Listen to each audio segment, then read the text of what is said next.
창세기 50장입니다.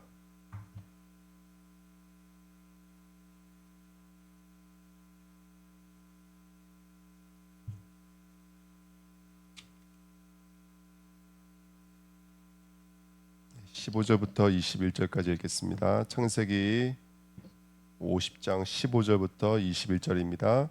요셉의 형제들이 그들의 아버지가 죽었음을 보고 말하되 요셉이 혹시 우리를 미워하여 우리가 그에게 행한 모든 악을 다 갚지 아니할까 하고 요셉에게 말을 전하여 이르되 당신의 아버지가 돌아가시기 전에 명령하여 이르시기를 너희는 이같이 요셉에게 이르라 내 형들이 내게 악을 행하였을지라도 이제 바라건대 그들의 허물과 죄를 용서하라 하셨나니 당신 아버지의 하나님의 종들인 우리 죄를 이제 용서하소서 하매 요셉이 그들이 그에게 하는 말을 들었을 때 울었더라.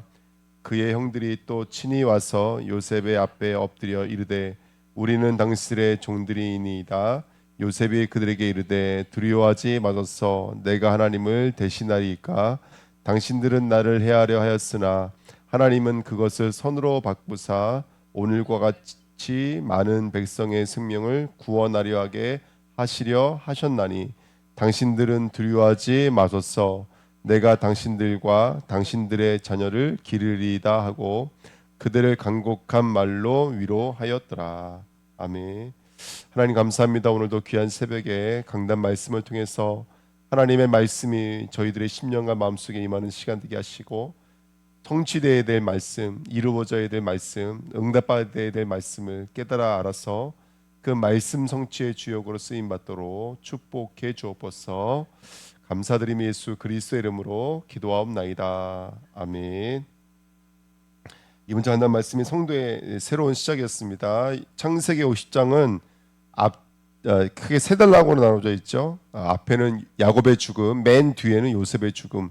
그 가운데 요셉과 형제들이 다시 한 번 더 진정으로 진실로 아버지 없이도 그들이 이제 서로 용서하고 화해하는 장면이 기록되어져 있는 게 창세기 50장이고 마지막입니다. 일반적으로 우리가 어떤 이야기를 끝낼 때에는 어떤 이야기의 완결, 종결 이런 구도를 가지고 얘기를 하잖아요. 근데 창세기 50장은 죽음으로 이야기를 끝나는 것으로 되어져 있습니다. 그러니까 일반적으로 우리가 알고 있는 것과 복음의 체계는 너무나 다르다는 것을 확인할 수가 있죠. 죽음이 뭘까, 장사가 뭘까에 대해서 좀 깊이 묵상해 봤으면 좋겠습니다. 말 그대로 장사하다라는 말은 땅에 매장하다라는 말, 카바르라는 말인데요. 모든 아브람도 창세기 25장 또 이삭도 창세기 35장 야곱도 보시면 다 장사하다라는 말로 그들의 정말로 그 장래가 기록되어져 있습니다. 근데 요셉만 이제 장사라는 말이 없죠.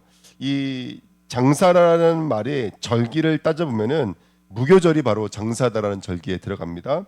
6월절은 예수 그리스도의 십자가의 피로 우리가 사단에서 그 다음에 바로에서 애굽에서 빠져나왔다. 이걸 기념하는 절기가 6월절 절기죠. 그 다음에 6월절 절기와 함께 지켰던 절기가 무교절입니다. 6월절은 그 예수 그리스도의 피로 말미암아 죽었다라는 사실을 우리가 죄에서 해방됐다는 사실을 기념하는 절기라면 무교절은 저와 여러분들을 장사하는 것이죠, 말 그대로. 그래서 이스라엘 사람들은 지금도 무교절에는 숨겨둔 누룩 찾기 이런 것들을 해가지고 누룩을 땅에 묻는 작업들을 하고 있습니다.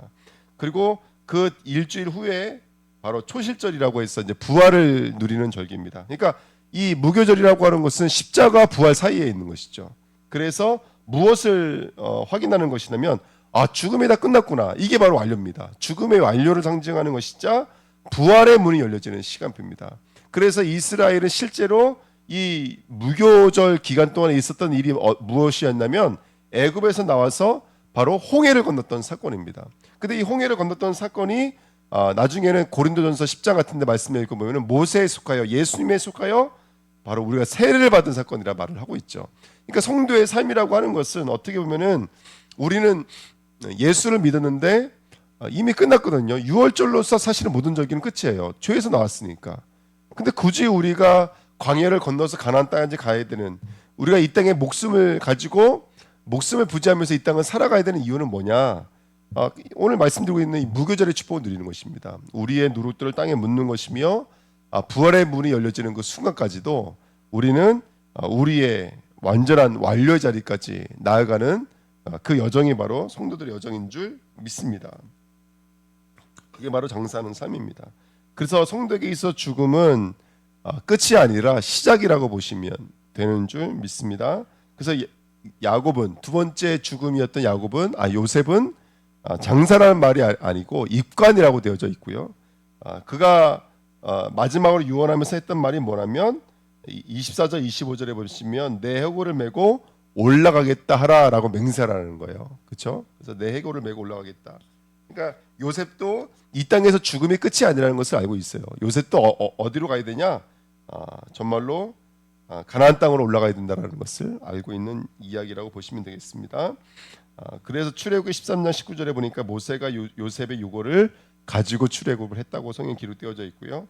그로 이후에 여호수아 24장 맨 마지막 장 32절에 보니까 요셉의 뼈를 장사했다라고 성경은 기록되어져 있습니다. 성경은 참 이렇게 우리에게 주시는 메시지가 너무나 커요. 그래서 성도는 죽음이 정말로 끝이 아닙니다. 우리는 우리의 여정을 가야 됩니다. 어떤 여정을 가야 됩니까? 예수를 경험하고 예수를 누리고 예수를 증거하는 삶을 사는 것입니다. 계시록에 있는 말을 빌리자면 새 노래, 새 증거, 새 응답을 가진 하나님 그리스도의 증인들로 만드시는 여정인 줄 믿습니다. 그 여정을 저와 여러분들이 가시기를 예수님의 이름으로 축복드립니다. 그렇게 되면 우리는 뭐또 전복하게 될까요? 이제 죽음까지도 전복한 삶을 살 수가 있습니다. 성도는 아까도 말씀드린 것처럼 죽음이 끝이 아닙니다. 그래서 오해하지 마셔야 됩니다. 죽음은 끝나겠지라는 생각 갖지 마십시오. 죽음 이후에는 영원한 심판이 있습니다. 판결이 있습니다. 그 심판 판결 이후에 영벌과 영복으로 들어가는 끝이 있습니다. 그래서 성도는 죽음이 끝이 아니라는 사실을 늘 확인하셔야 됩니다. 고린도전서 3장 21절 23절에 그런즉 누구든지 사람을 자랑하지 말라. 만물이 다 너희 것임이라. 바울이나 아볼로나 게보나 세계나 생명이나 사망이나 지금 것이나 장래 것이나 다 너희 것이요 이렇게 써 있습니다. 고린도 교회가 바울파, 아볼로파, 게바파로 나눠졌던 거 아시죠? 그렇죠? 갈등의 원인이었습니다. 근데 그것까지도 누구 것이라는 거예요? 너희 것이다. 생명도 너희 것이지만 사망도 너희 것이다. 장래건 다 너희 것이다. 하지만 너희는 그리스도 것이요 그리스도는 하나님의 것이다. 이 말은 너희 문제도 하나님 알고 계시다는 뜻이고 사건들도 하나님 알고 계시다는 뜻입니다. 그래서 우리는 정말로 사망까지도 접목하는 자 되시기를 예수님의 이름으로 축복드립니다. 문제, 걱정, 갈등, 모든 염려 저와 여러분들은 전복해야 될 줄 믿습니다. 우리는 만물을 전복하고 다스리는 자예요. 여러분 전복하고 다스린다는 말이 무엇인지를 깊이 묵상하시기를 축원드립니다. 전복하고 다스린다는 얘기는 문제가 없다는 얘기가 아니거든요. 그렇죠? 문제가 없다는 얘기가 아니에요. 그 문제를 통해서 하나님 우리에게 주고 싶으신 근본적인 것은 그렇구나. 나는 그리스도의 소유구나. 그리스도는 하나님의 소유구나. 우리는 그리스도 예수 안에 있구나. 이런 것들을 우리는 확인시켜가는 것인 줄 믿습니다. 고린도전서 15장 55절부터 58절에도 사망아 너희 승리가 어디 있느냐? 사망아 내가 쏘는 것이 어디 있느냐? 사망이 쏘는 것은 죄요 죄의 권능은 율법이라. 우리 주 예수 그리스도로 말미암아 우리에게 승리를 주신 하나님께 감사하노니 그러므로 내 사랑하는 형제들아 결실하며 흔들리지 말고 항상 주의 일에 더욱 힘쓰는 자들이 되라. 이는 너희 수고가 주 안에서 헛되지 않은 줄을 알미라. 이렇게 써 있습니다. 사망아 너가 쏘는 것은 죄의 권능이라는 거예요. 사망은 지금도 우리에게 죄로 역사하고 있다는 얘기입니다. 그 죄의 권능은 율법이라. 그렇구나. 그 죄의 권능 앞에서는 우리가 아무것도 할 것이 없구나. 우리는 아무 의도 없구나. 그러면서 57절에 우리 주 예수 그리스도로 말미암아 우리에게 승리를 주신 하나님께 감사하노니. 그러니까 죄의 권능은 우리를 얼른 이끌어 나가는 거예요. 예수 그리스도로 이끌어 가는 거구나. 예수가 아니면 안 되는구나. 그러므로 사랑하는 형제들아 결심하며 흔들리지 말라는 거예요. 너희가 그리스도 예수 안에 있으니까 흔들리지 말아라. 더욱 힘쓰는 자가 되라. 너희 수고가 주 안에서 헛되지 않는다. 이 말씀을 꼭 기억하시면서 저와 여러분은 사망의 권능까지도 전복한 자라는 것을 오늘도 묵상하시기를 축원드립니다. 그리스도 예수 안에 있습니다. 사망까지 통치하는 자들인 줄 믿습니다. 그래서 계시록 21장 3절 4절 말씀에도 내가 들으니 보좌에서 큰 음성이 나서 이르되 보라 하나님의 장막이 사람들과 함께 있음에 하나님이 그들과 함께 계시리니. 누가 지금 우리와 함께 하신다면 하나님이 우리와 함께 하신다. 장막은 하나님이 임재하시는 곳이잖아요. 늘 하나님이 저와 여러분들에게 임재하고 계시는 거예요. 슬픈 일이나 기쁜 일이나 열매 맺는 일이나 또는 죽는 일이나 모든 것에 하나님 우리에게 임재하고 계세요. 그들은 하나님의 백성이 되고 하나님은 친히 그들과 함께 계셔서 모든 눈물을 그 눈에서 닦아주시니 다시는 사망이 없고 애통하는 것이나 곡하는 것이나 아픈 것이나 다시 있지 아니하리니 처음 것들이 다 지나갔음이라. 그렇죠? 하나님이 저와 여러분들에게 이렇게 귀한 축복을 주실 줄 믿습니다. 함께 하시니까 다 지나가는 거예요. 처음 것들은 다 지나가는 거예요. 모세와 함께 했던 60만은 다 죽는 거예요. 그리고 여호수아, 예수와 함께하는 60만이 다시 일어나는 거예요. 그러니까 오늘 우리들의 삶을 우리가 얼마나 많이 종교에 뿌리내리고 있는지 모릅니다. 이제 우리는 종교와 싸우셔야 돼요. 그동안 우리가 뿌리내리고 있던 종교, 이렇게 하면 이렇게 된다라고 하는 그런 종교를 뿌리내리고 있던 종교를 내리시고요. 이제는 장사하는 삶을 사는 것입니다. 저와 여러분들이 오늘도 십자가를 통과하면서 이제는 이전 것은 지나가고 새 것이 되는 것이죠. 예수의 것이 되시기를 축원드립니다. 아멘. 이런 말들을 계속해서 우리는 우리들의 것으로 들을 때가 너무나 많아요. 그럼 장사하면 또 힘들겠구나, 또 어렵겠구나. 그거를 또 우리들의 것으로 규결시켜 버리거든요. 그렇지 않습니다. 그래서 힘들다라고 말하는 것은 절대로 우리가 여기는 그런 부분들과는 완전 다른 것들인 줄 우리는 알고 있습니다. 자, 2번입니다. 그래서 오늘 주신 이유는 뭐냐면 요셉과 형제들이 서로 용서하라는 거예요. 화해하라는 거예요. 야곱이 있었을 때는 야곱으로 위장하고 있었지만 야곱이 죽고 나니까 이제는 요셉과 대면해야 되거든요. 이제는 화해하라는 거예요. 우리 주은혜교회가 이제는 화해하는 일들이 일어나시길 축원드립니다. 어저께도 수협에 말씀드렸지만 인간관계 문제가 아니에요. 현실 문제가 아니에요. 물질 문제가 아니에요. 하나님과 나와의 문제인 거예요. 하나님과 내가 화해해야 돼요. 그래야지만이 저와 여러분들이 승리가 될 줄 믿습니다. 하나님은 지금도 죄와 악과 해를 선으로 바꾸시는 이 복음인 줄 믿습니다. 창세기 1장도 다른 게 아니잖아요. 쪼개다 갈라지는 거예요. 밤과 낮을 쪼갰어요. 위하늘과 아래하늘을 쪼갰어요. 물과 뭇들 쪼개졌어요. 이게 십자가에 대해서 얘기하고 있는 게 창세기 1장이었어요. 구약 전체가 휘장, 짐승, 물, 제사, 절기, 모든 율법 다 예수의 십자가에 대해서 우리에게 말하고 있는 것입니다. 신약 전체가 예수 그리스도가 개인과 현장과 모든 열방의 답이더라는 것이죠. 오늘도 그 그리스도가 저와 여러분들의 실체가 되시길 축원드립니다. 오늘 2번 보십시오. 이제는 15절에 보시니까 혹시 이렇게 말하고 있는 혹시라고 말하는 것은 없는 것이 있는 것이 된 거예요. 이걸 허상이라고 그래요. 가짜라고 그래요. 대부분 우리가 뭐에 붙잡히냐면 자아에 붙잡혀져 있어요. 내가 느끼고 내가 생각하고 내가 느끼고 있는 감정, 마음, 생각, 경험, 내가 상처, 내 과거 이런 것들 다 우리를 붙잡고 있어요. 이건 다 틀린 거예요, 여러분들. 틀린 것으로 우리가 신앙생활하니까 계속해서 요셉이 또 나를 어떻게 하면 어떡하지? 내 과거에 그랬던 행동들 때문에 요셉이 다시 한번 이걸 뒤집으면 어떡하지? 이게 되는 것이거든요. 우리의 실체는 선지자이신 그리스도, 왕이신 그리스도, 제사장이신 그리스도인 줄 믿습니다. 각자에게 하나님 역사하고 계시는 거예요. 여러분, 유다가 언제 바뀌었을까요? 언제부터 중보자로 바뀌었을까요? 아마 저는 창세기 38장이 아닌가 생각이 들어요. 거기서 다말이 자기를 담보해서 자기를 헌신해서 정말로 그리스도의 십자가의 언약을 붙잡고 그 씨를 받아내는 그 여자들의 모습을 보면서 내가 옳도다 이 한마디 하잖아. 네가 옳도다. 난 네가 부정한 여자인 줄 알았다.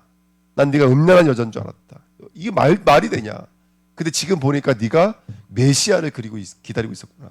그 메시아 앞에 너 여자로서의 모든 것을 내려놓고 너가 헌신하고 있었구나. 그걸 보면서 유다가 바뀌어지는 거예요. 이제 중보자로서 바뀌어지는 거예요.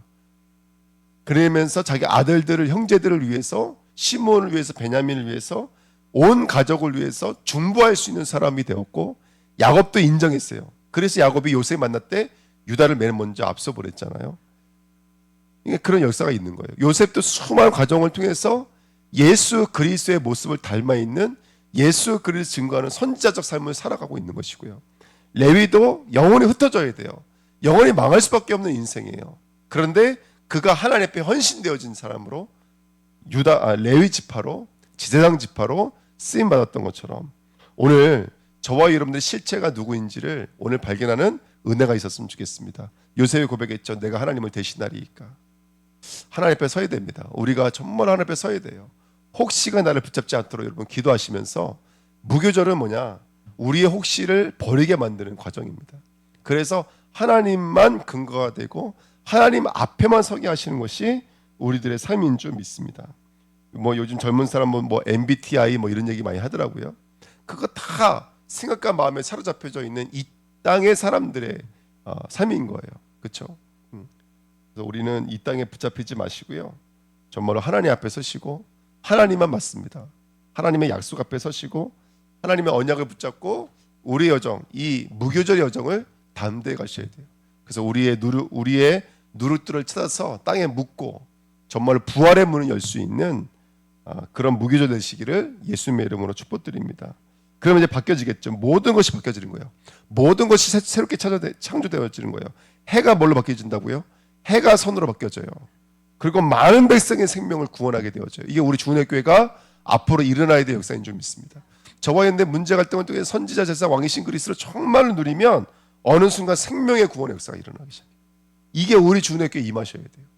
우리 주은혜교회 모든 성도가 많은 생명을 구원하는 축복의 통로로 쓰임받기를 축원드립니다. 그러니까 혹시에 잡히면 생명을 구원하는 게 아니라 갈등하게 되고 죽이게 되고 상처 입게 되고 이렇게 되는 거예요. 근데 이게 실제로 가버리면, 하나님 앞으로 가고 그리스도로 가버리면 많은 백성을 살리는 축복의 통로로 쓰임받는 거예요. 그리고 당신의 자녀를 기르리이다. 미래, 후대, 특별히 가정의 영적인 흐름을 바꾸는 우리가 되어야 될 줄 믿습니다. 여러분 정말로 우리 가정을 위해서, 가정의 복음화를 위해서 저와 여러분들이 쓰임받을 줄 믿습니다. 여러분 한번 가정 예배 한번 도전해 보십시오. 이번에 저도 명절 때 제사를 드릴 이유가 뭐가 있어요, 그죠? 근데 명절 때 하나님께 감사하다고 우리가 예배 드릴 이유는 있겠더라고요. 저희도 명절 아침에 일어나서 저희 가족들끼리 예배를 드렸거든요. 예배가 너무너무 좋은 거예요. 가족이 정말 후대들과 함께 예배를 드릴 수 있는 그런 가족 되시기를 축원드립니다. 네, 안 그러면 여러분들 목사를 불러서 예배를 분기마다 한 번씩 드린다든지 한 달에 한 번씩 드린다든지 가정에서 예배를 꼭 드리십시오. 그래서 우리 후대들에게 정말로 우리 예수님이 우리 후대를 키워달라고, 길러달라고 우리가 고백하며 저와 여러분들 함께 나갔으면 좋겠습니다. 결론이 뭐였죠? 하나님이 그 은혜와 열심과 사랑으로 지금 우리와 함께 하시는 줄 믿습니다. 그래서 아브라함도 내가 너와 함께 있겠다는 거예요. 이삭도 내가 너와 함께 있어. 야곱에게 내가 너와 함께 있어. 요셉이 여호와 하나님이 요셉과 함께 하심으로, 이게 우리가 붙잡아야 될 언약인 줄 믿습니다. 예수의 이름의 뜻이 임마누엘이라, 내가 너와 함께 하겠다. 하나님이 우리와 함께 하시는 분이 예수인 줄 믿습니다. 아멘. 그가 부르신 이유도, 파송하시는 이유도 함께 하기 위해서예요. 그래서 오늘도 이 언약을 붙잡고 저와 여러분들 오늘 함께하는 여정 붙잡으실 축원드립니다. 이 먼저 간단 말씀 묵상하면 묵상할수록 정말 우리가 붙잡아야 될 언약의 말씀인 것 같아요. 오늘 이 언약으로 새롭게 시작하시는 우리 주은혜교회 성도 되시기를 예수님의 이름으로 축원드립니다. 하나님 감사합니다. 언약의 말씀이 성취되어지는 오늘 되어지기를 원합니다. 이 말씀을 통해서 내 안에 유월절, 무교절, 초시절이 온전히 이루어지게 앞서서 내 삶의 오순절, 나팔절, 대속제일, 또 아버지여 정말 수장절의 축복을 온전히 누리면서 이 마지막 때 그리스도로 충만해서 하나님의 나라가 이루어지는 그날까지 나의 여정, 이 무교절 여정을 갈 수 있도록 역사해 주옵소서. 새해를 통해서 하나님 나의 모든 것을 땅에 묻고 새 것이 되어 다시 태어나는 시간 되게 하시고, 이제 내가 실체가 아닌 우리의 생각과 마음과 우리의 과거와 우리의 상처에 묶여 있었다면 그것에서 나오게 하시고 정말로 하나님과 나와의 관계가 화해되게 하시며 용서되게 하시며 그 관계를 회복하게 하시고 정말로 그리스도와 나를 관계를 회복하는 시간 되게 하시고, 그를 말미암아 우리에게 주신 사명과 소명을 감당할 수 있는 귀한 축복된 사람으로 쓰임 받도록 역사해 주옵소서. 감사드리며 예수 그리스도의 이름으로 기도하옵나이다. 아멘. 입니다.